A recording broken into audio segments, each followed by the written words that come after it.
Hi students, இப்போ நம்ம spatial ஆப்டிடியூடில் இன்னொரு கொஷின் பார்க்கலாம். ஆக்சுவலாக வந்து ஸ்பேஷியல் ஆப்டிடியூட் கொஷின்ஸ் எப்படி இருக்கும் அப்படின்னா, இப்போ நான் வந்து ஒரு டயக்ராம் வரைகிறேன்.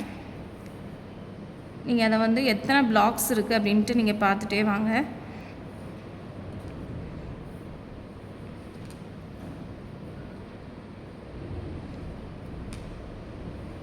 இப்போ இது உங்களுக்கு புரியணுங்கிறதுக்காக சிம்பிளாக வந்து ட்ரா பண்ணியிருக்கேன். இப்போ இந்த மாதிரி ஏதாவது ஒரு இமேஜ் கொடுத்து அவங்க கொஷின் என்ன கேட்பாங்க அப்படின்னா, இதோட ஃப்ரண்ட் வியூ என்ன, டாப் வியூ என்ன, சைட் வியூ என்னன்னு கேட்பாங்க.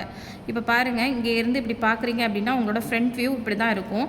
இப்போ ஃப்ரண்ட் வியூ பார்த்தீங்க அப்படின்னா இந்த மாதிரி 2 ஸ்கொயர் இருக்கும். இது வந்து ஃப்ரண்ட் வியூ. அப்புறம் பார்த்தீங்கன்னா டாப் வியூ பார்த்தீங்கன்னா உங்களுக்கு வெறும் இந்த ஒரு ஸ்கொயர் மட்டும்தான் இருக்கும். அப்போ டாப் வியூ பார்த்தீங்கன்னா இந்த மாதிரி இருக்கும்.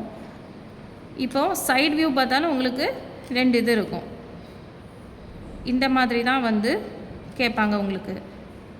இப்போது ஒரு ஐடியா கிடச்சிருக்கும்னு நினைக்கிறேன். ஸ்பேஷியல் ஆப்டிடியூட் அப்படின்னா இந்த மாதிரி இது உங்களுக்கு சிம்பிளாக ஈஸியாக கான்செப்ட் புரியணுங்கிறதுக்காக சிம்பிள் இமேஜாக வந்து கொடுத்துருக்கேன். இப்போ வந்து எக்ஸாமில் வந்து இந்த மாதிரி சிம்பிளாக கொடுக்க மாட்டாங்க. கொஞ்சம் திங்க் பண்ணுற மாதிரி காம்ப்ளிகேட்டடாக தான் கொடுப்பாங்க. நம்ம வந்து ப்ராக்டிஸ் பண்ணிக்கிட்டே இருந்தோம் அப்படின்னா இதை வந்து ஈஸியாக கிளியர் பண்ணிடலாம். இது சிம்பிள் தான். பிடிச்சிருந்தா லைக் பண்ணுங்கள், ஷேர் பண்ணுங்கள், சப்ஸ்கிரைப் பண்ணுங்கள். தேங்க்யூ.